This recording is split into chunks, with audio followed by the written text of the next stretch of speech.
إن الحمد لله نحمده ونستعينه ونستغفره ونعوذ بالله من شرور أنفسنا ومن سيئات أعمالنا إنه من يهده الله فلا مضل له ومن يضلل فلا هادي له أشهد أن لا إله إلا الله وحده لا شريك له وأشهد أن محمدا عبده ورسوله صلى الله عليه وعلى آله وأصحابه ومن تبعكم بإحسان إلى يوم الدين أما بعد. Assalamualaikum warahmatullahi ta'ala barakatuh. Now, ipagpapatuloy natin ang hadith hinggil sa babul wudu, chapter ng wudu. So, dadako tayo sa susunod na hadith. Wa anhu إذا استيقظ أحدكم من نومه فلا يغمس يداه في الإناء حتى يغسلها ثلاثة فإنه لا يدري أين باتت يده متفق عليه وهذا لفظ مسلم.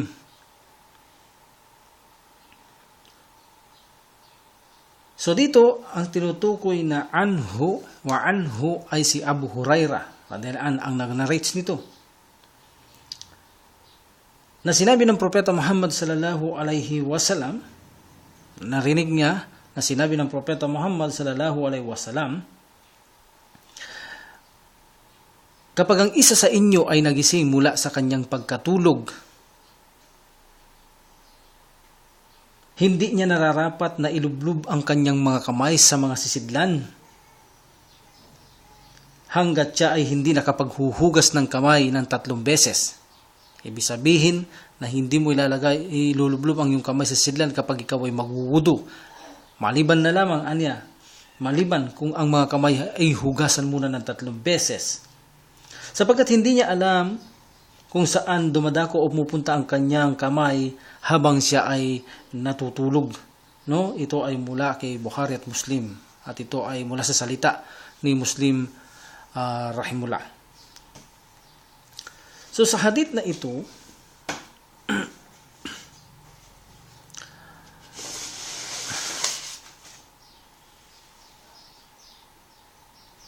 anila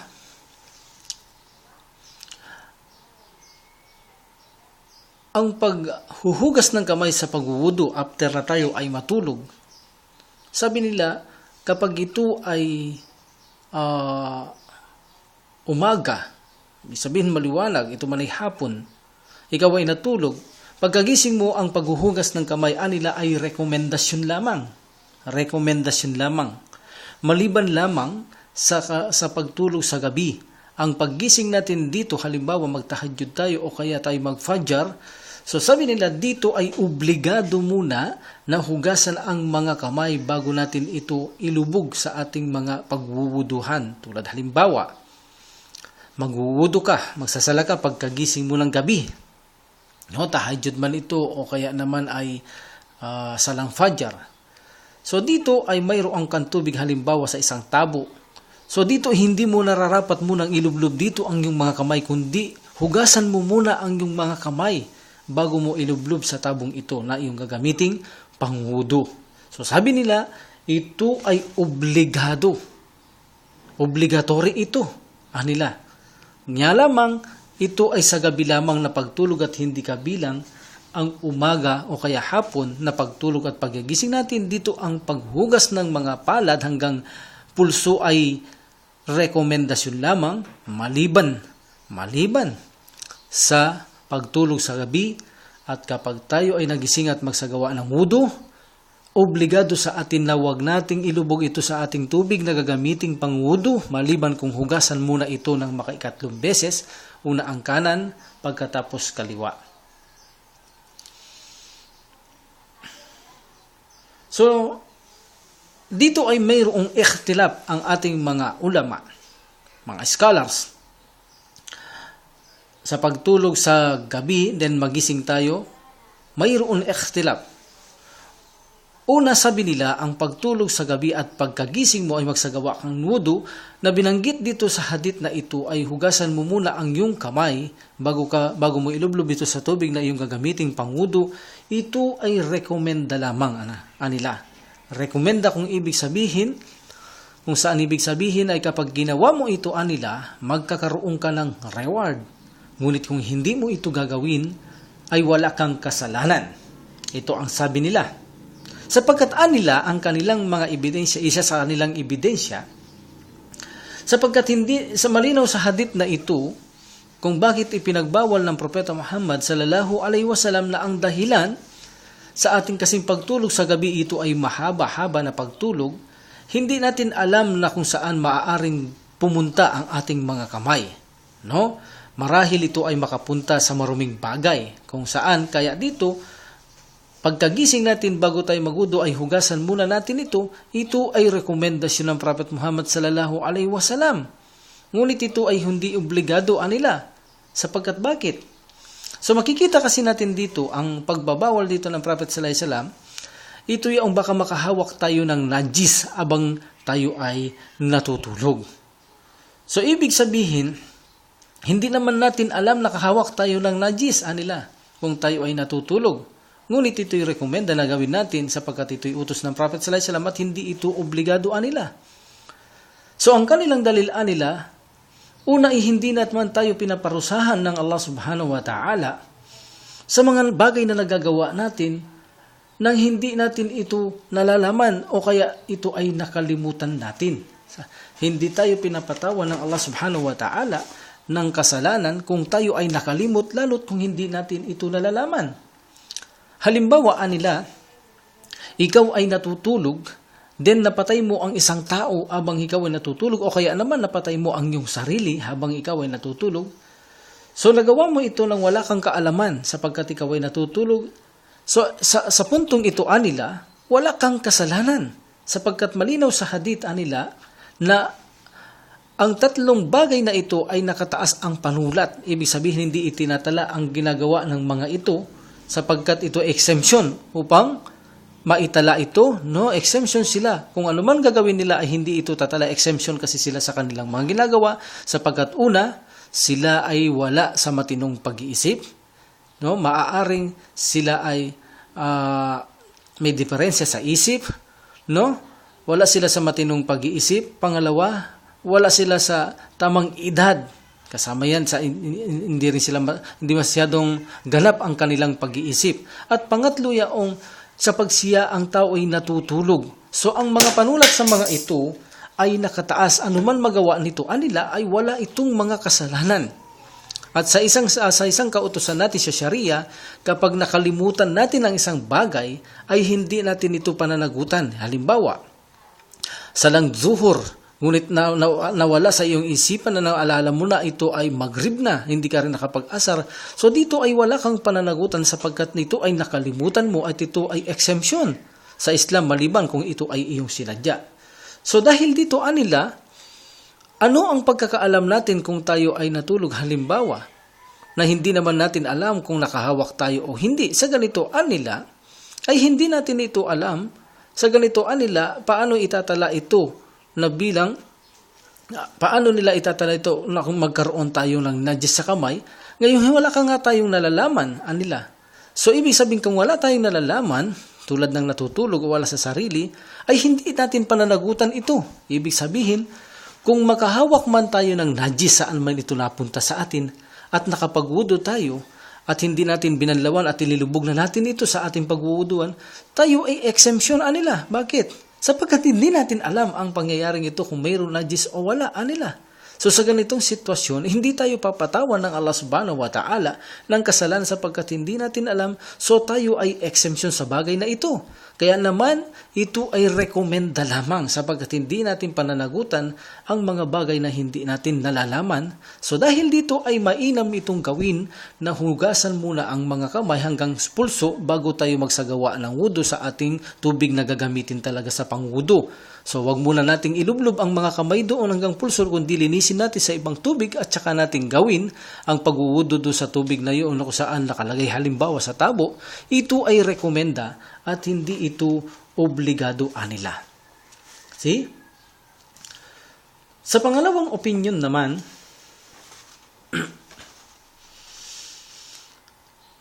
anila, katotohanan ang hadith ay otentibo na kung saan hindi pinapatawan ng kasalanan ng Allah subhanahu wa ta'ala ang isang taong wala sa kanyang sariling matinong pag-iisip at hindi siya umaabot sa tamang edad, at ganun din ang taong natutulog at ganun din ang nakalimot. Ngunit anila ang hadith na ito ay malinaw na ito ay nag-uutos ng wajib. So ibig sabihin ay obligado.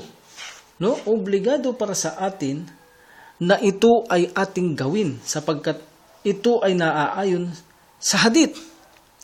Ang hadith na ito anila ay pag-uutos na hindi utos na pag-iingat, kundi ito ay isang utos ng paniniyak at paninigurado. No? Ibig sabihin kasi mayroong kaibahan ang paniniyak at paninigurado kaysa doon sa pag-iingat. So, ang pag-iingat, ibig sabihin ang paninigurado, no? Ito ay hindi kahalintulad ng pag-iingat. Kapag sinabing tiyak, automatic na ang gagawin mo ay tiyak ito at sigurado. Hindi katulad ng pag-iingat, hindi mo alam kung tiyak ang iyong gagawin o hindi tiyak ang gagawin mo. Tulad halimbawa doon sa tinanong sa alak ni Prophet sallallahu alaihi wasallam kung maaari nila itong i-convert ng suka pagkatapos ipagbawal ang alak ng Allah subhanahu wa ta'ala sa Madina. So dito dahil may nakaimbak na alak, sabi na Rasulullah, pwede ba namin gawin suka ang alak na ito? Sabi niya, la. So kung makikita nyo dito ang sagot ng la, ito ay maaring bawal. Ngunit ang sagot minsan ng la ay hindi masyad mayroon itong kahulugan na walang katiyakan. Ibig sabihin, wag nyong gawin, no. Sapagkat hindi ako sure, baka ang kamar na yan ay maging kamar pa rin kahit suka. So, ibig sabihin, wag nyo nang gawin. Ngunit, hindi katiyak. Ibig sabihin, ito ay pagbabawal lamang na kung saan pag-iingat. Hindi katulad ng katiyakan. Kapag ipinagbawal mo na ito ay tiyak, ito ay sigurado at walang pag-aalinlangan. So, paano nila napapatunayan na ang hadith na ang paghuhugas papagising ng gabi, tayo magtahajjud o magfajr, ito ay obligado? Una, sabi nila, kung mapapansin ninyo ang hadith na sinabi ng Propeta Muhammad sallallahu alaihi wasallam, fala yagmis yadahu fil inahi. Ito ang una nila. At wag mong nararapat na wag niya ilagay ang kanyang kamay sa sisidlan. So ang salitang nararapat nila, so kung mapapansin mo rito, kapag sinabing nararapat, ito ay hindi mo dapat gawin. So ito ang isang dalil nila na nararapat. Nararapat, ibig sabihin nararapat, hindi ito sa salitang pagbabawal na ito ay pag-iingat, kundi ito ay paniniyak na nararapat wag mong gawin ito. Halimbawa, kapag sinaktan mo ang isang bata, na kung saan ito ay walang kadahilanan na sapat o sapat na kadahilanan upang saktan mo. At sinabihan ka ngayon na sinabi sa iyo, hindi mo yan nararapat ginawa.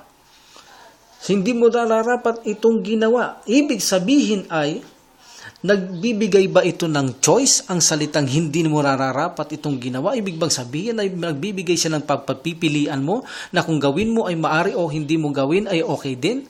O gagawin mo ito ay okay din? So, hindi ito nagbibigay ng choice. Kapag sinabing nararapat na wag mong gawin, ibig sabihin, hindi mo ito dapat ginawa. At hindi ito nagbibigay ng pagpipilian kung maari mong gawin o hindi. Sapagkat ang pagbabawal na ito ay paniniyak na ang iyong ginawa ay mali kapag ginawa mo ang bagay na sumasalungat. Halimbawa sa hadith na ito, ang bagay na sumasalungat, nararapat wag mong ilublob ang iyong kamay, sabi ng Prophet sallallahu alaihi wasallam, sa iyong lalagyan. So pag inilublob mo ito, ibig sabihin kapag inilublob mo ang iyong kamay nang walang paghuhugas, sasabihin sa iyo ngayon, hindi mo nararapat itong ginawa. Ibig sabihin mali ang iyong ginawa. So nagpapakita sa hadith na ito, hindi nararapat So, you must not, no? So, hindi nararapat, ito ay pagdidiin na kung sasalungatin mo ito, ay hindi mo siya dapat gawin ito sapagkat mali ang iyong gagawin kapag inilublob mo ang iyong kamay sa iyong pagwuwuduhan nang walang paghuhugas bago magwudu.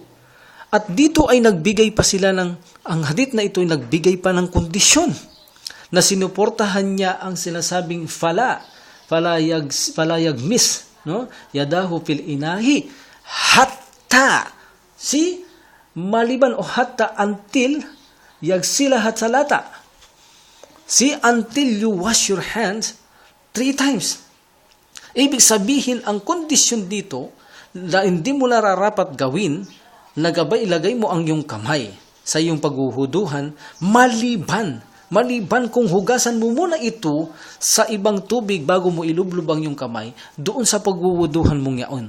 So sabi na dito ay napakadiin na nagbibigay ito ng utos na kung saan ito ay obligadong pag-uutos na wala kang pagpipilihan kung maaari mong gawin o hindi.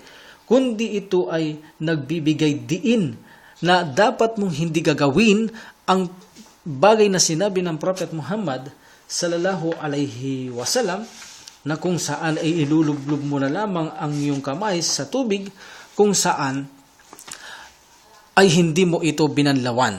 So, ang nasabi ng Prophet sallallahu alaihi wasallam, hindi nararapat na ilagay mo ang iyong kamay, no, sa iyong sisidlan. Ibig sabihin, maliban kung ito'y hugasan mo muna. Ibig sabihin, bago mo ilagay doon, hugasan mo muna. So, pag inilagay mo ang kamay mo ng walang pag-uugas, hindi nararapat. Ibig sabihin, mali ang ginawa mo. Hindi nararapat. Anong kondisyon? Hugasan mo muna until hatta. So, hugasan mo muna ng 3 times bago mo ito magagawa na ilublob ang iyong kamay doon sa iyong pinagwuwuduhan. Sanhi kasi dito tayo na sinasabi kung bakit ibinabawal ng Prophet sallallahu alaihi wasallam ito dahil wala din tayong katiyakan na ang ating kamay kung saan ito mapunta sa gabi ng sitwasyon tayo natutulog kung hindi natin alam kung saan ito napupunta. So either man na hindi natin ito nagawang makahawak ng najis o kaya naman ay nakahawak, ang mahalaga dito ay ang hadith ay nag-uutos ng padiin na dapat muna natin gawing maghugas ng kamay bago tayo magsagawa ng wudu sa tubig na ating gagamitin o bago natin nilublob ang ating mga kamay. No? So sabi ng iba, ito ay rekomenda lamang. No? Ang sabi naman ng iba ay obligado. Sasabi pa ng nagsasabi na ito'y obligado, even na sabihin natin na hindi ka paparusahan ng Allah subhanahu wa ta'ala sa paghawak mo ng najis. Nagkaroon ng najis ang iyong kamay habang ikaw ay natutulog. Dahil ikaw ay natutulog, wala ka sa wastong pag-iisip o ikaw nakalimot o kaya naman ay wala ka sa tamang edad. Ang hadith na ito ay tunay na hindi ito pinapatawan ng parusaan at kasalanan, sinay pardonable. Pero anila, kahit na ito ay sa ganitong sitwasyon na hindi nagkakasalang mga ito, no? Huwag mong isipin na kung saan hindi nga nagkakasala ang mga ito, pero papaano anila? Ang hadith na ito ang pag-uutos dito, kapag ito ay sinuway mo, mayroong kakayang mailalagay na kung saan bilang pangangatwiran na ikaw ay hindi papatawan ng kasalanan. Sa bagay na ito, ikaw ay nasa tamang edad, ikaw ay matinong pag-iisip at nakagising at nababasa mo ang hadith o naririnig mo na huwag mo itong nararapat gawin, maliban lamang kung makapaghugas ka ng kamay at sinulangat mo ito kaya ay wala kang pananagutan kapag ito ay sinuway mo. Well, kung ang paniniwala natin ito'y rekomenda, ayon sa pagpapaliwanag ng ibang scholars natin, sa ganito ay wala tayong pananagutan. Ngunit kung gagawin natin ay magkakaroon tayong reward. Ngunit sa isang pasya naman, kung ito ay obligado, tayo ay magkakaroon ng malaking pananagutan at hindi tayo sigurado sa ating pagdarasal kung ito'y tanggap o hindi. Ngayon ay dakuhin natin, paano ang pagdarasal ng mga ito na nagsasabing ang isa ito ay rekomendado at ang isa ay obligado. So paano ang sala na sinasabi sa dalawang opinion na ito, paano ang kanilang pagdarasal? Ang pagdarasal ba nila ay tanggap, lalo na ang nagsasabi na ito'y rekomenda lamang, kung ito ay wajib. Sabihin natin wajib ang paghugas ng kamay bago ilublob sa pagbubuduhan natin ating mga kamay. Magiging tanggap ba ang kanilang sala? Itong nagsasabing rekomenda ang paghuhugas ng kamay na ito. Paano kung ito'y wajib? Magiging tanggap ba ang sala ng mga nagsasabing ito'y rekomenda lamang? So una, ang sabi ng pangangatwiran ng ating mga scholars, so sabi nila, ang sala ay magiging tanggap. Even na magkaroon tayo ng najis. Halimbawa, sabihin na natin nagkaroon ng najis, no? Ang ating katawan sa ating pagdarasal. Sabi nila, ang najis ay hindi nakakasira ng sala. Hindi yan nakakasira ng sala sapagkat ang Prophet sallallahu alaihi wasallam ay hindi niya sinabi na ang najis ay nakakawalang bisa ng sala. Kundi ang najis o nagsasala ka ng najis na mayroong najis sa iyong sarili, sa iyong katawan, sa iyong kasuotan, ito ay haram. At mayroong kaparusahan ang sino manggagawa nito habang nagsasala na alam niyang mayroon siyang najis kapag siya ay nadatnan ng kamatayan. Ngunit wala sa kasaysayan ng Islam na ito ay nakakasira ng sala ang mayroon tayong najis sa ating pinagsasalahan o sa ating damit o sa ating mangkatawan. So sabi nila ang sala ay tanggap. Kung babalikan natin nila ang usul of fiqh, ang katiyakan ay hindi kayang sirahin ng doubt. Ito ay isang pundasyon ng pananampalatayang Islam. No doubt, sabi nila, kapag ikaw ay natulog, no? Kapag ikaw ay natulog, okay. At wala kang alam na nahawakan mo abang ikaw ay nakahiga. Hanggang sa makatulog ka, wala kang nahawakan, nalalaman mong nahawakan mo, wala kang kaalam-alam kung anong nahawakan mo hanggang sa makatulog ka. So anila, ito ang magiging batayan mo, ito ang magiging usul mo, ito ang magiging origin mo, na wala kang kaalam-alam na nahawakan mo hanggang sa makatulog ka, at mayroon ka man ngayon mahawakan o walang mahawakan, ikaw man ay nagkaroon ng doubt, tanggalin mo sapagkat wala kang alam sa bagay na ito. Ang mahalaga dito ay ang origin mo ay wala kang nahawakan. So dito sabi nila, ang iyong katiyakan dito wala kang nakahawakan, anuman magbibigay sa iyo ng alinlangan ay hindi kayang sirain ng katiyakan ito at mananatili na ang katiyakan ito ay tanggap. Halimbawa nila, kapag ikaw ay nagsala ng duhur, pagkatapos mong magduhur, umabot ang asar, so alam mo ikaw ay nakawudu, iniisip mo ngayon kung ikaw ay nawalan ng bisa ang iyong wudu. Hindi mo maisip na nawalang bisa ang iyong wudu, ang natitiyak mo ay nakawudu ka dahil nakapagduhur ka. Ngayon, ang katotohanan ay na-break ka, ngunit nakalimutan mo ito, wala sa isip mo, ang alam mo, ikaw ay nakawudu. So dahil duda ka o doubt ka sa bagay na ito, hindi mo alam kung na-break ka o hindi, ngunit saan ka nakatitiyak, ikaw ay nakapagsala ng duhur, ikaw ay nasa kadalisayan, ito ang mananatili mong pangahawakan, ito ang katiyakan mo, kahit na na-break ka, ngunit nakalimutan mo, ang iyong sala ay tanggap pa rin kapag natapos mong sala na hindi mo ito naalala. So, ibig sabihin, habi nila ang katiyakan, kailanman ay hindi kayang sirain ng pag-aalinlangan. Kaya naman, kung natulog ka, na alam mong wala kang nahawakan, na anumang maruming bagay, maging private part mo sa likuran sa palikuran mo, wala kang nahawakan, na alam mo na nakatulog ka, at mayroon kang mahawakan habang natutulog ka, so ang iyong panghahawakan ay ang katiyakang wala kang nahawakan, anumang magbigay doubt ay hindi masisira nito ang katiyakang wala kang nahawakan. Ito ang pangangatwiran nila na kung saan nila sa ganito ang sala ay tanggap. Sa opinion naman ng pangalawa na nagsasabi na ito ay obligadong gawin ang paglublob ng ating mga kamay o paghugas muna ng kamay bago nating ilublob sa ating paghuhuduhan, sabi nila, ang sala, kung mayroong najis, sabi nila kung nagsasala ka mayroong kang najis, ito ay totoo. Ayon sa usul of fiqh, ito ay totoo na hindi ito nakakasira ng sala. That is true, sabi nila, na mayroong kang najis sa katawan ay hindi ito nakakasira ng sala. Okay. At sa usul of fiqh naman, sabi nila, ang katiyakan ay hindi kayang sirahin ng doubt. Totoo rin ito. Dahil ito ay isang sharia o isang batas sa ating sharia. Subalit ang tanong dito, anila, so ano ba ang pag-uusapan natin dito? Yaong bang najis na sinabi ng Prophet sallallahu alaihi wasallam dahil hindi mo alam kung saan nagpupunta ang kamay, o ang pagbabawal ng mahal na Propeta Muhammad sallallahu alaihi wasallam na huwag nating gagawin ang bagay na ilublob agad natin na ang ating kamay sa ating pagwuduhan, o ang sinasabi nating najis.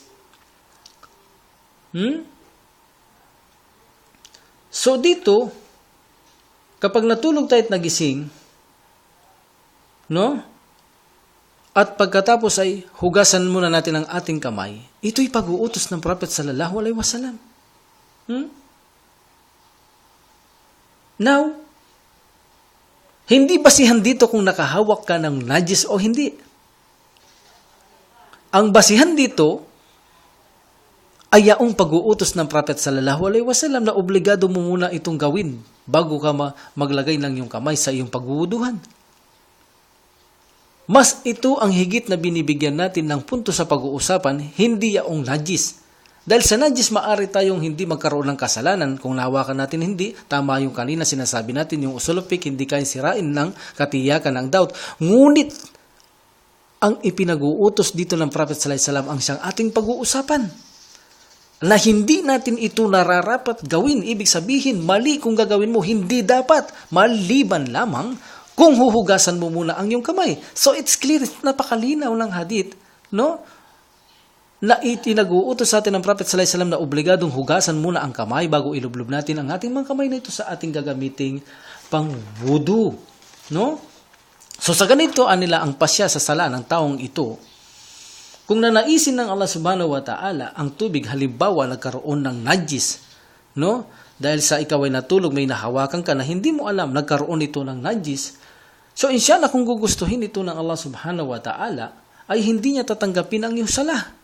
Sapagkat bakit? Sapagkat pinalalaanan ka ng Propeta Muhammad sallallahu alaihi wasallam, tiyak ka man o hindi na nakahawak ka ng najis, pinalalahanan ka niya na huwag mong gagawin ito, alam mo man o hindi mo nalalaman na ikaw nakahawak ng marumi sa iyong pagtulog, pinalalahanan ka niya na huwag mong gagawin ito, hindi mo nararapat ilublob ang iyong kamay, maliban kung hugasan mo muna. So dito anila, marahil ay hindi tatanggapin ng Allah subhanahu wa ta'ala ang iyong sala, sapagkat ito ay yung isang kaparusahan sa iyo sa iyong pagsuway sa Allah sa kanyang sugo na si Propeta Muhammad sallallahu alaihi wasallam. Ibig bang sabihin ay magaling pa tayo sa Propeta Muhammad sallallahu alaihi wasallam at sa Allah subhanahu wa ta'ala na atin silang susuwayin? So, hindi dapat natin gawin ito, mga kapatid ko sa pananampalataya. So, ito ay isang maaaring hindi ito tanggapin ng iyong sala kapag nagkaroon ng najis sapagkat ikaw ay pinagbawalan na gawin ito. O kaya naman ay maaaring tanggapin ang iyong sala, ngunit wala kang reward. Maaring tanggapin ng Allah subhanahu wa ta'ala, ngunit wala kang reward sa maaaring maging magaan ang sitwasyon tulad ng pananampalatayang Islam. Ito'y magaan dahil hindi mo alam hindi mo sinasadya o hindi mo alam na nakahawak ka ng marumi at hindi ka parusahan ng Allah subhanahu wa ta'ala, ngunit alam mo na ipinagbabawal sa iyo ito. Maaring ikaw ay nagkaroon ng kasalanan sa paglabag sa hadith na ito, natanggapin naman ang iyong sala, ngunit hindi ka bigyang reward ng Allah subhanahu wa ta'ala bilang kaparusahan sa iyong ginagawa. At gaya ng sabi pa ng panghuli, maaring tanggapin ito ng Allah subhanahu wa ta'ala ang iyong sala, ngunit ikaw ay makasalanang nagdarasal. Abang ikaw ay nagdarasal, ikaw ay makasalanang nagdarasal. Mayroong kang ginagawang kasalanan na kung saan ang kasalanan itong ginagawa mo, ito ay major sin pa. Major sin pa ang iyong ginagawa. Bakit? Sapagkat mayroong kaparusahan sa libingan ang mayroong nagsasalang najis. Kung halimbawa ang tubig na ito ay nanajisan, dahil hindi ka nakinig sa hadith, hindi mo alam nga na ikaw ay nakahawak ng najis, sabihin natin pardonable ka, ngunit sinuway mong hadith, ngunit ngayon ay nagkaroon ng najis ang yung tubig na nakahawak ka pala ng marumi. So dahil dito hindi mo alam, sabihin mo pardonable ka. Paano yung hadith na pinagbabawalan ka? Paano ka magiging pardonable kung ikaw ay hindi pinag-uutusan na gawin itong bagay na ito? Na kapag ginawa mo ito, ay sinalungat mo Prophet sallallahu alaihi wasallam, at kapag nagkaroon ng najis ito, ay maaaring hindi ka maging exemption sa harapan ng Allah subhanahu wa ta'ala. At kung mag-exemption ka man, tanggapin niyang sala, maaaring ang reward mo ay wala o bigyan kang porsyento ng kakaunti, o kaya naman ikaw ay nagsasalana, makasalanang Muslim sapagkat mayroong dumi sa iyong katawan habang ikaw ay nagdarasal. Mga kapatid ko sa pananampalataya,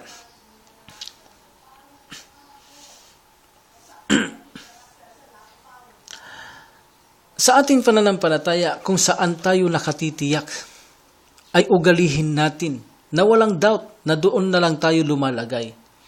Huwag tayong lumagay doon sa nagkakaroon tayo ng alinlangan. So isa dito sa humatol, sa hatol na ito ito ay wajib sa pagtulog sa gabi, pagkagising natin ay bago natin ilublob ang kamay sa ating paghuhuduan, halimbawa sa container, sa timba o sa tabo natin, hugasan muna natin ang kamay na ito bago natin ilublob. Ayon kay Imam Ahmad rahimullah, ito ay wajib. Ito ay obligado aniya. Okay? So, dalawa ang hatol ng ating Sharia dito, ng ating mga scholars. Ang unang hatol nila ito ay rekomenda lamang. Kung gagawin mo, may reward. Kung hindi mo gagawin, ay wala kang kasalanan. Ang iba naman ay wajib. Kung gagawin mo ito ay magkaka-reward ka. Kung hindi mo gagawin, ay magkakaroon ka ng kasalanan. Yan ang ibig sabihin ng wajib. Kapag ginawa mo ito, may reward ka. Kapag hindi mo ginawa ito, ikaw ay makasalanan. Mayroong mga wajib na kapag hindi mo ginawa, ikaw ay lalabas naman sa Islam. Yan ang ibig sabihin ng wajib. So, dumako tayo sa susunod na hadith.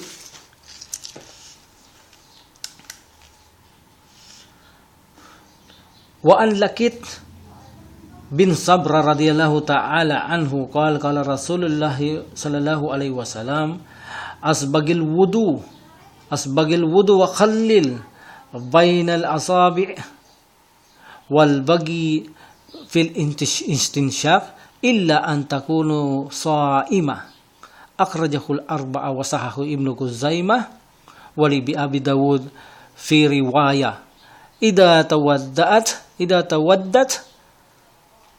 pamadmid. So dito sinabi ni Lakit ibn Sabra, itong si Lakit ibn Sabra ito ay kanyang kunya. Ito si Abu Rasin, isa itong sahaba na kung saan siya ay namatay sa Taif, no? Sa hadith na ito sabi niya, ang propeta Muhammad sallallahu alaihi wasallam ay nagsagawa ng perfect wudu, no? Sa kanyang pag-aablusyon ang tinutukoy dito, at pinatatakbo niya ang kanyang mga daliri, no, sa singit sa mga kapwa daliri nito, sa kamay at sa paa. Ibig sabihin pati sa mga singit ng kanyang mga daliri ay pinatatakbo niya ito o hinahaplos niya ang mga ito, ang kanyang daliri sa kapwa daliri ng kanyang kamay at mga paa. Ibig sabihin pati sa singit ng mga daliri, ipinapasok niya ang daliri ng kanyang kanang daliri sa mga daliri ng kaliwa at mga paa, kanan at kaliwa. See? Ipinapasok niya ito kaliwat kanan ng mga daliri sa kanyang kamay at sa kanyang paa. Kabilang ito sa gawaing pagpeperpekto ng wudu, no? Okay, ganun din sa pagitan ng kanyang mga paa at siya ay sumisinghot ng tubig, no?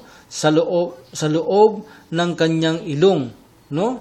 Siya ay sumisinghot. Ibig sabihin, pinapapasok niya ng maigi ang tubig sa kanyang ilong, maliban lamang kung ito ay nag-aayuno o kung siya ay nag-aayuno. Ibig sabihin, ang report na ito ay arba'a mula sa apat, si Abu Dawud, Tirmidhi, Nasai, Ibn Majah, at ayon kay Ibn Khuzaimah, ito ay sahih o autentibo na hadith.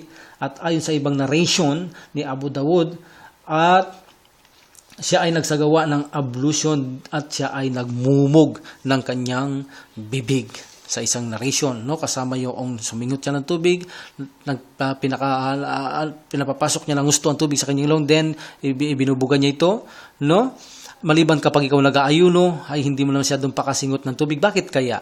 Sa ibang narration, nakasabi dito, nakadagdag dito mula kay Abu Dawud rahimullah, na ang Prophet sallallahu alaihi wasallam nagsagawa siya ng perfectong wudu, then nagmumog siya sa kanyang bibig.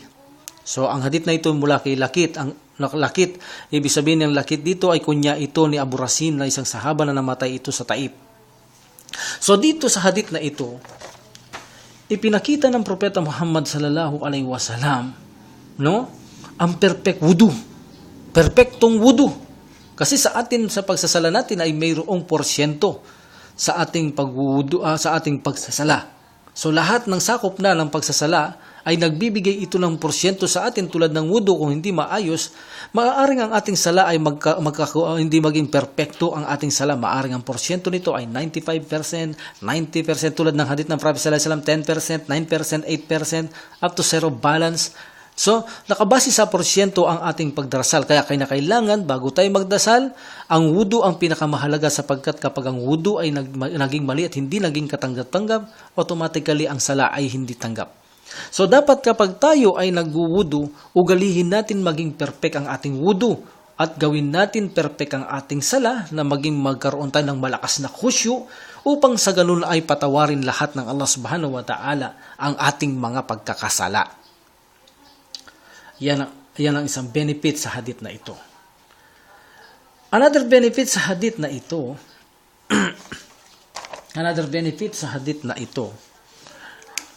kung saan makikita nyo rito ang hinahagod ng Propeta Muhammad sallallahu alaihi wasallam ang kanyang mga daliri sa kapwa daliri sa kanyang kamay at sa kanyang mga paanang completely nang mayroong buong pag-iingat. So, ibig sabihin, nagpapakita ito na ang pagsasagawa natin ng ablusyon ay obligatory na maging perfect ang ating pag-aablusyon. No? Obligatory ang ating pag-aablusyon. No? At makikita nyo rin dito sa pag-aablusyon ay makikita natin ang kaperpekan ng ablusyon ay ang pagmumog ng tubig sa bibig at pagsinghot ng tubig sa ilong. Maliban kung ikaw ay nag-aayuno. So dito na ipakita natin niya ang pinaksa nating nakaraan, gaya ng sinabi ni Ibn Uthaymin, rahimullah, na ang pagmumog at ang pagsingot ng tubig pagsinga ay kasabahagi ito ng mukha at ito ay obligado na hindi mo dapat tanggilin. Ibig sabihin kapag tinanggal mo ito ay hindi tanggap ang wudu sapagkat ito ay hindi tama. So makikita mo rito ang kaperpektuhan nila ng pagwudu ay kabilang ang bibig at pagsingot ng tubig sa ating ilong at saka natin ilalabas. Maliban kung ikaw ay nag-aayuno, huwag mo nang masyadong pakasingot ang tubig. Bakit kaya? Dahil maaari kapag ikaw ay sinadya mong pinakasisingot mo ang tubig sa iyong ilong at ito'y pumasok sa iyo, alam natin ang tubig na ito na daanan ng ilong ay papunta ito sa ating mga stomach.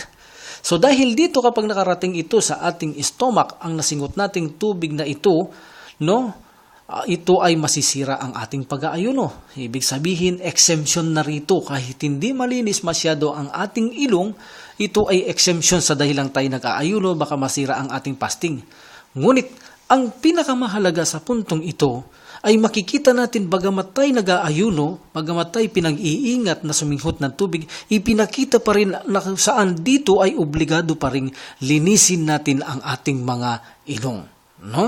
So sabi ng iba, kapag ito ang tubig ay sumayad sa iyong lalamunan, anila break ang iyong fasting, ang iba naman anila hindi hanggat hindi nakararating sa ating stomach. Allahu a'lam. Wala pa tayo sa topic nito, nasa pag-aayuno ang paksangyaan, no? Okay, dito sa hadith na ito ay binanggit dito ng Propeta Muhammad sallallahu alaihi wasallam ang isbag. Ibig sabihin ng isbag, ito yung or sinasabing asbag o isbag, ibig sabihin ito ay perfect. No? Asbagil wudu, ibig sabihin gumawa tayo ng perfect na wudu. Mayroon itong dalawang uri ang pagsasagawa ng perfect sa ating wudu. Ibig sabihin, anumang obligado o pillars ng ating wudu tulad na nabanggit natin, no? Ano yung mga ito? Ulitin natin. Ang lahat na nabanggit sa Quran ay 4. Ito'y pillars ng wudu na kapag tinanggal mo ito ay ang wudu mo ay hindi tanggap. Una, ang mukha. So dahil dito ang mukha kasama, sabi nila at malakas na opinyon, ang bibig at ilong. Yan ang una. Pangalawa, ang paghugas mo ng kamay hanggang siko. Pangatlo, ang pagwiping mo ng ulo mula sa noo hanggang sa likod bago makarating ng batok at ibabalik natin. At pang-apat ay ang paa. Ibig sabihin kanan at kaliwa ito. Sa kamay kanina, kanan at kaliwa rin. no? At sa paa hanggang bukong-bukong, 4. Ito ay mga pillars. At sa sunnah sinabi natin 2, yaong muwala, yang tuloy-tuloy na pagwudu na hindi matuyuan ng isang bagay, at saka natin babasa ng susunod. Maliban sa mga exemption na tinapik natin. At ganun din ang pagka-arrangement ng pagwudu, hindi po pwedeng pasalit-salin. Kung uunahin mo ang paa tapos ulo, ito ay hindi magiging katanggap-tanggap. So mayroon ngayon na rekomenda lamang na wudu. So ano yung rekomenda? Gaya ng tinapik natin sa nakarahang hadith, yaong paghugas ng kamay hanggang pulso. No, maliban lamang kung ito ay paggising sa gabi, obligado nating hugasan ang kamay hanggang pulso bago tayo magsagawa ng wudu. So dahil dito mayroong rekomenda. So kapag sinabing asbag, may dalawa itong uri ng pagsasagawa ng perfect, kahit na rekomenda lamang ang paghuhugas ng kamay hanggang sa pulso, ay tiyakin natin na ito ay perfect ang ating paghuhugas dito. Ang mga daliri natin ay ipasok natin sa mga kapwa daliri, sa singit ng mga daliri, upang sa ganun ay mabasa lahat ang bahagi na dapat nating basahin, at ito ang tamang pagwudu, at ito ang perfect na gawaing pagwudu. Then perfect sala ang lahat ng ating ginawang mga kasalanan ay patatawarin ng Allah subhanahu wa ta'ala, mga kasalanang maliliit except mga kasalanang malalaki, sapagkat iba ang paglilinis sa mga kasalanang malalaki. Ang panlinis sa kasalanang malalaki, ang mga major sin na dapat din na pag-aralan ng Muslim, ang lahat ng malalaking kasalanan, at paano mo malalaman ang malaking kasalanan na kapag ito ay nagawa mo, ay magawa mo ang tamang pagtatawbah, o kaya taubatan nasuha, o matapat na pagtatawbah na mayroon ding kondisyon ito upang maging katanggap-tanggap ang ating paghingi ng tawad. Ito ang panglinis sa malalaking kasalanan. So ang tinutukoy dito na malilinis lahat ng iyong kasalanan ay yaong maliliit na nagawa ng kasalanan natin sa ating mga sarili. So yan ang isang benefits pa. So another benefits sa hadith na ito, yung sinabi natin na ang pagsingot ng tubig ay dapat pakasinghot natin upang malinis ang buong ilong natin, maliban kung nag-aayuno. Kahit hindi maging perfect ang paglilinis natin ng ilong, no, sa panahong nag-aayuno, ito ay exemption. Ngunit sa panahong hindi tayo nag-aayuno, ay dapat pakasinghot natin ang tubig na upang ito ay maging perfect ang ating wudu, sapagkat nakakasira kasi ng fasting o pag-aayuno kapag nag-aayuno tayo na sinasadya nating pakasinghot ang tubig at nakakapasok ito sa ating katawan. Ito'y nakakasira, maliban lamang ang mga scholar kung hindi mo sinasadya. Anila, kung talagang pinakasisinghot mo, alam mo nag-aayuno ka, ito ay pananadya. Kapag napasukan ka ng tubig, anila, ang iyong pag-aayuno ay masisira. Ang Allah ang higit na nakakaalam. So dito, pinakita rito ang wudu na kung saan isinasagawa ng perpekto, no? Kasama na ang ilong at ang bibig. Okay? So, ibig sabihin ng perpektong wudu, lahat ng ating mga dapat basahin sa ating pagwudu ay dapat nating mahuhugasan. Hindi magkakaroon ng tuyo o malalaktawan natin na hindi mayroong nabasa sa ganito ang ating pagwudu. Ito ay matatawag na muwala, kung saan para kang nagwudu na hindi mo binasa ang ibang bahagi hanggang sa natuyuan ka. Ang iyong wudu ay hindi perfect, at ang dalil natin na sabi natin na kung saan nakita ng Prophet Muhammad sallallahu alaihi wasallam isang tao na nagwudu, o saan ang kanyang paa ay mayroong doon bakat na hindi nabasa ng tubig. Bagamat hindi ito alam ng tao, hindi naging exemption sa kanya ang pagdarasal pagkatapos niya magdasal. Ay sinabi muli ng Prophet sallallahu alaihi wasallam na magwudu siyang muli at gawin niya muli ang kanyang pagdarasal. See? So hanggang sa muli ay pagpapatuloy natin ang hadith insyaallah. Wa qadawn alhamdulillah rabbil alamin wa salatu wa salam ala rasulillah. Subhanakallahumma wa bihamdika asyhadu an la ilaha illa anta astaghfiruka wa atubu ilaik. Assalamualaikum warahmatullahi taala wabarakatuh.